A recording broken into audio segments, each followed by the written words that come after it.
Hello everybody. Well, it's been a while. Flat Rock Farmers here. It's 2024 sugaring season into March. Sap's stopped flowing for a while. Kind of had a break, but now it's time to catch up on our boiling. So here we are. I just fired up. Figured I'd give you a little tour of what's going on, kind of by popular demand. Everybody wanted to see what we're doing, so I'll turn around here and I'll give you guys a show of what we're doing here. Okay, I'm going to start off with, this is our evaporator. It's a Smoky Lake 2x6 Corsair. It's an airtight rig, what they call it. So airtight door. There is a draft door there if you did not want to use the fan for it, but ours being airtight has an electric motor fan right here. We have it kind of blocked off halfway because if you open it up all the way, depending on the wood and such, it blows sparks out of the stack, something fierce. So it's windy out today, and we kind of found a nice happy medium there that gives us a good boil. So anyways, to bring you up here, this is where everything starts as far as inside the sugar house. This is our head tank. It's a 55-gallon drum just on its side. Got a hole cut into it. Right now I'm filling it up. Running a sump from the IBC holding tank out front. I can probably show you that real quick. You just gotta keep an eye on this, make sure it doesn't overflow. Might have done that once or twice this year, but we forget sometimes. So anyways, it's gonna come out of the bottom. Little shut off valve right there in the head tank. Sap's gonna come through into this number one, I'll call it float box, I guess. So what happens here, I should take my gloves off so they don't get wet. Sap's gonna come in. This float has a rubber stopper right in there. Let's see where my finger is, right there. So if the level of the sap gets too high in the pan, that sap, the float raises up, and it'll actually kind of, it'll stop the flow. See how if I put my finger up and raise it, and then we lower it down. So that is adjusted to keep a full 2 inches, shown on our sight gauge right here. This is set to have 2 inches above the flues in this back pan. Open it up, try not to get too much steam. You can see in there, I'm not sure if you can see, there's what they call raised flues on this pan. So they're 7 inches high from the bottom of the pan, and they're kind of like, think about like an accordion. And the idea is the heat and the fire from the firebox is going to go up through those flues. It's going to superheat the sap inside there, and that's what gets our initial boil. This kind of starts the dripping on stuff. Kind of starts the process of boiling the sap down. Then from the front pan, or sorry, the rear pan, the flue pan they call it, it's going to come all the way through. I'm kind of losing my boil right now. I'm going to have to reverse the pans in a minute, but I can talk you through that in a second too. So anyways, sap's going to boil through this flue pan here, coming out this valve here into the second float. This float's what controls the level in the syrup pan at the front of the arch where we draw the syrup off. So we have that, you can see, set to 2 inches. 2 inches is the magic number with this evaporator. Same kind of idea with the float. The float has a stopper in there.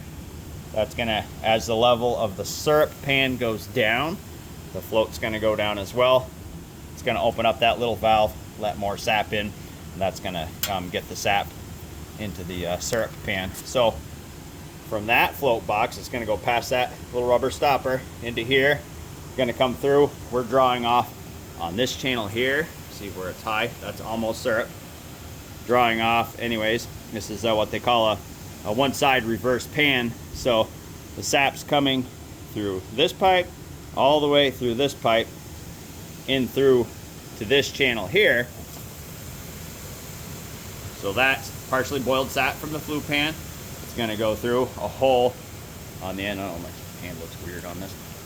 We're kind of underneath that dipper. Sap's gonna come through this channel, through another hole on the side, and then it's come through this channel, and then from there I can show you without dripping. It's gonna come out this pipe here, and then whoop, all the way through. Almost finished syrup. It's gonna go into this channel here. It's almost time to reverse the pan. You can see like a little defoamer in there to chill it out in a second. See how that defoamer kind of whoosh, it knocks it down.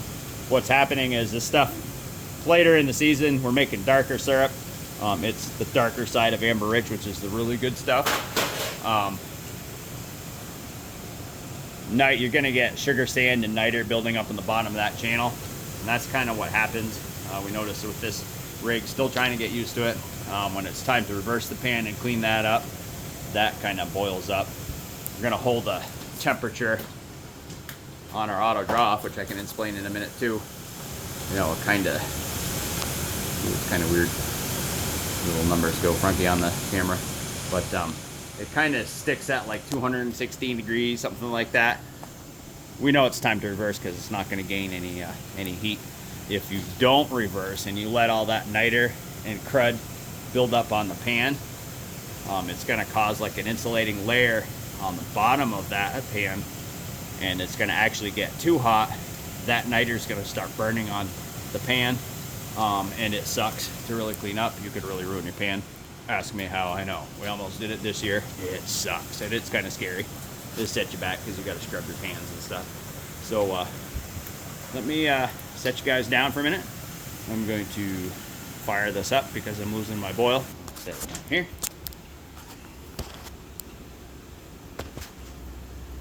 There we go. Something like that. Hang on one second. Be right back.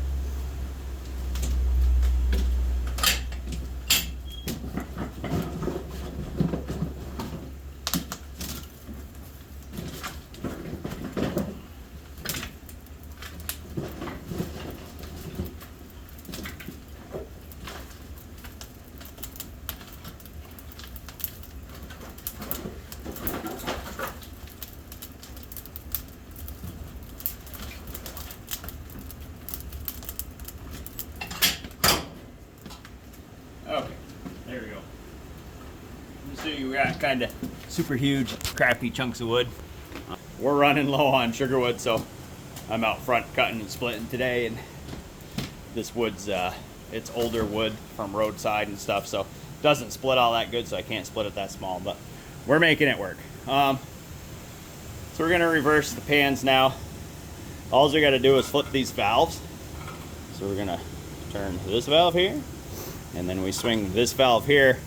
So what it's gonna do, shuts this system down, and instead of, remember the sap was coming in this pipe here, and then going through, going through all of this and then around that pipe to here.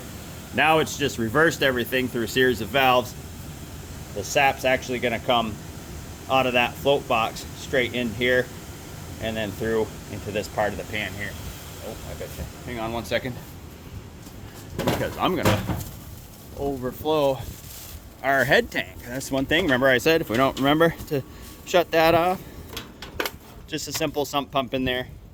Almost done. We've got, oh, I don't know, about, there's like 40 gallons left in there maybe. We're gonna finish that up tonight.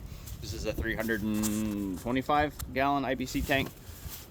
That was full last night, and we were finishing that off today. Anyways, we'll go back in, so we gotta hurry up, finish reversing this. I'm gonna pull this in so I can shut the door. Bear with me. Don't mind the mess in here. We haven't sugared for 2 seasons. Then we just decided to sugar again this year because we actually have time to and the resources to, and the sugar house is still kind of a mess. But anyways, back to what we were doing. We just reversed the pan. I just explained to you how that's going to work with that. So now I just need to change this probe over. I'll explain the auto draw off actually. So if you look, I don't know, in there, well, you can't really see it without steaming up the camera, which I just did, didn't I? That's okay. There's a probe that goes in. It's a long probe, and it's about 1/4 to 3/8 inches from the bottom of the pan. That's what's telling us the temperature of the almost syrup in there. Wire goes through to the auto draw off. We're drawing off today at 217.7 degrees. That's almost perfect. It's varying a little. The weather's pattern's kind of changing from, it's getting windy out and getting colder. So that's our goal, for it to automatically draw off. This is what it's reading actually right now. So 212.7 degrees, because we had just reversed it. Now some technically cooler sap from that rear flue pan is coming into that syrup pan. So as it gets closer to syrup again, as everything reverses, it'll get up to that temperature. When it reaches that temperature, actually it goes 1 degree above that temperature, I believe it is. It'll open up this valve right here. See, there's a little line right there. It's indicating it's shut. It automatically reaches that temperature. It's going to open that valve, and it's going to draw the syrup off into this pail. We'll test it, and if it's syrup, then we'll take and put it in our canner. The canner's right here. This is a 16 by 16 inch flat filter canner, they call it. So as you can see, we've got some syrup in there that's finished. It's filtering off. Excuse me, shoddy camera work. Zero editing in these films, right? So bear with me. Anyways, this is the finished syrup. This dark cruddy stuff is what they call sugar sand or niter. You see how that's kind of holding on to it. That's what we're filtering out. So we've got, I think I have like a half a dozen of these thinner pre-filters, they call them, and then you have 2 thicker, what they call Orlon filters, and those are the final filter. It's gonna drip through this, filling up the pan. I can feel just by tapping it. I wish I had a sight gauge, but we don't. We're over half full in here. This is I think it said it can hold 13 gallons, so we're up over 6-7 gallons right now. That's ready to can, ready to go. It's all filtered off. There's a steam pan on top of this, so when we fire up the propane burner, it boils the water in here, causes steam. It's going to raise this up to the ideal temperatures, which is 219 degrees to can, and it would show on this dial here. Our temperature's gone down now. We were going to can tonight, but I ran out of propane, so you know, whatever. It is what it is. It'll hold till tomorrow. We'll run to town. We'll get a can, you know, a thing of propane, and we'll bring it up to temp. We'll can it. I mean, we still have some sap to boil tomorrow from the pipeline down below. But all in all, this is the operation in the sugar house. You see the steam comes up through from the flue pan or the syrup pan up into the hood. So there's like a hole right up in there that it's gonna suck that steam all the way up through the stack, as you can see, and then the stack lets it outside through the cupola. And I can take you guys outside real quick and show you that. I just got to remember to switch that probe over after I'm done here so we can see what we're getting for temperature. So yeah, there's the workhorse of the homestead right here. Best investment we've ever made. It's our Coyote CK3510. I could do a video about that sometime too. Nice, so worth the investment. Had the splitter hooked up because I cut a bunch of wood. Here's some of the crappy stuff. This stuff has been sitting here for like 2 years. The road crew dropped it off when they were cleaning up roadside trees. They were just gonna throw it over the embankment, so I said, hey, we'll take it. It's free wood, but I mean, it's huge. This thing's a beast. It's a huge tree. It takes a bit to cut it up, but it gets me some wood. Hopefully we'll finish off the season. But yeah, there she is. She's blowing steam, blowing smoke out of the stack. All in all, it's been a good season so far. We've canned almost 19 gallons, and we expect to, hopefully by the time the weekend's done, finish up another 15 gallons or so. My goal is to hit 30 gallons of syrup this year, so we're gonna hit that, and then hoping to do something special once we hit that 30-gallon mark, and I'll try to share that with you guys when we get it through. But anyways, just an update with going on with the sugar house. I know it's been a while. I don't think I've done a video since summer, so by popular demand, I'm just showing this to everybody who wants to see what we're doing. It's a small operation. We're no means big. I think we have God, I don't remember our count now. I'll have to get a final count. It's over 230, 250 taps, so it's enough to keep us busy. You know, we work full time and try to do this on the side, and it's tough fitting it all in, but we get it done. It's one of those things that you can't wait for the season to come. You wait all winter for it. You get prepared for it as much as you can. Then you get tapped and you get all going and stuff like that. But once you get going, you put a lot of work into it and such, and you can't wait for it to be over. But this is what we do. We enjoy doing it. It's part of being self-sufficient. We use our syrup for everything from I sweeten my coffee with it every morning. We bake with it. We make sugar with it. So it's a nice sweetener, a natural sweetener instead of using white sugar all the time and such. So yeah, we love it. So this is our update, and hopefully have a few more videos probably when we can tomorrow. Maybe I can show you guys how we do that and such, and we'll go from there.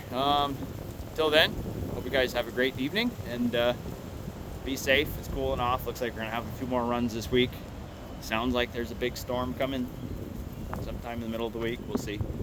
We got like 14 inches of snow from the last storm, and that reset the season for us. So, but trees are starting to show buds a little bit. I know the poplar trees down the road, they're really swelling their buds. So the end of season will be coming soon. We probably got another couple weeks maybe if we're lucky, and we'll go from there. Again, like I said, everybody have a great day, and hope you guys enjoyed the short video and I didn't confuse too many people. Take care. Be safe.